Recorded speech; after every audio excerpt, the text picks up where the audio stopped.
Muito bom dia, Rogério. Prazer falar com você. Ótima semana. Bom dia, Zé Carlos. Bom dia a todos do rádio da FM Notícia. É um prazer estar aqui também, Zé. Rogério, vamos falar a respeito de empresas de tecnologia que fecham balanços com lucros acima do esperado nos Estados Unidos. O New York Times passa a usar aí o Chat GPT e deve gastar $500 mil por ano, mais inclusive aí matérias do jornal que continuam aí com os humanos dos Estados Unidos. Rogério, bom dia. Bom dia, Zé. Mas vamos lá.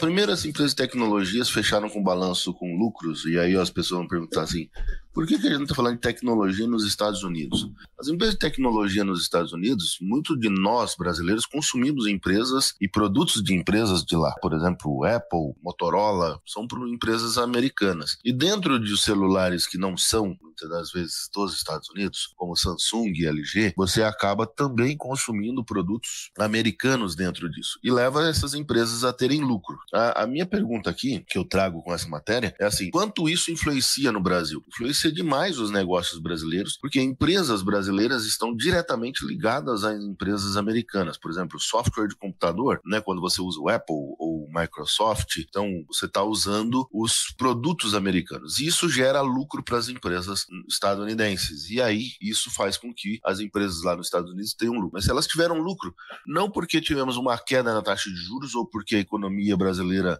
de fato, gerou mais lucros. É porque lá, mesmo com a taxa de juros alta, né, de 5,25 a 5,5, ainda continua crescendo. Teve uma geração recorde de emprego, nós falamos isso no sábado, nós tivemos um crescimento exponencial nos Estados Unidos, e isso trouxe lucro para as empresas de tecnologia. E as empresas de tecnologia lá continuam de vento em popa, e isso pode prejudicar os negócios no restante do mundo, no intuito de que essas empresas vão continuar crescendo e se alastrando, e nós brasileiros, assim, muito do Nordeste, estamos exportando talento para os Estados Unidos. Muitas dessas empresas, como Google, Apple, Microsoft, o próprio Meta, a X, o antigo Twitter, todos eles têm programadores brasileiros, todos eles têm talentos brasileiros trabalhando dentro dessas empresas, e nós continuamos com política de assistencialismo e não de desenvolvimento de empresa de capacidade, quando nossos talentos, nossos jovens programadores estão indo para fora do país para trabalhar para essas empresas, ao invés de termos produtos e serviços criados aqui dentro. Situação extremamente preocupante, né, Rogério? Pois é. E aí, quanto ao New York Times passar a usar o Chat GPT, é uma outra coisa estranha, porque o próprio New York Times está processando a OpenAI, que é a dona do Chat GPT, mas eles vão gastar aí salários de uma equipe que eles estão montando entre engenheiros, programadores e mais um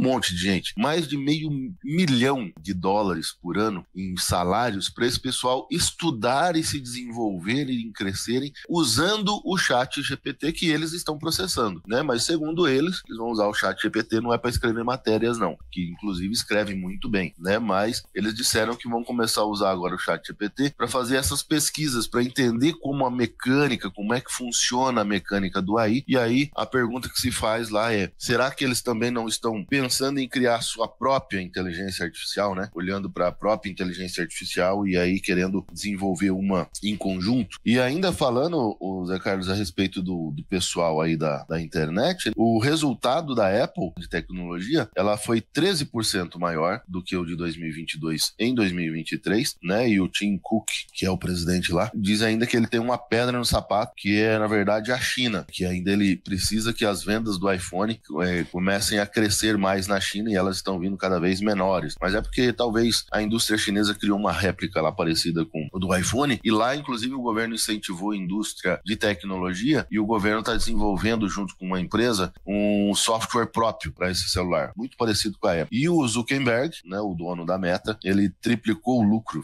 3 vezes, Carlos, o lucro da empresa, né, com um crescimento aí de mais de 201%. Ela anunciou de expansão nos seus negócios, de um lucro 3 vezes maior, depois de reinvestir todo o lucro do ano de 2022. Agora, no ano de 2024, a Meta deve pagar aí 50 centavos de dólares para cada ação nesse trimestre de lucro, mostrando aí que o reinvestimento deu certo e que os acionistas que apostaram nesse reinvestimento deu muito certo. Então, de novo, mercado de ações trazendo lucro para as pessoas que investem, para as pessoas que estudam, para as pessoas que estão à disposição para poder fazer o negócio crescer. E o Apple Vision Pro, que foi lançado nos Estados Unidos, que é o óculos, está saindo nos Estados Unidos uma bagatela, segundo a informação de alguns a lista lá, por $3.500. Agora, se traduzir isso transformar isso em reais, você acha que é uma bagatela? Misericórdia. São as nuances da economia e nuances da tecnologia com o nosso querido Rogério Araújo. Rogério, obrigado mais uma vez. Forte abraço, ótima semana para você. Eu que agradeço, uma ótima semana a todos. Eu sou Rogério Araújo, da Roar Educacional. Se você quer saber mais sobre investimentos e como aplicar o seu dinheiro, acesse rogérioaraújo.com.br.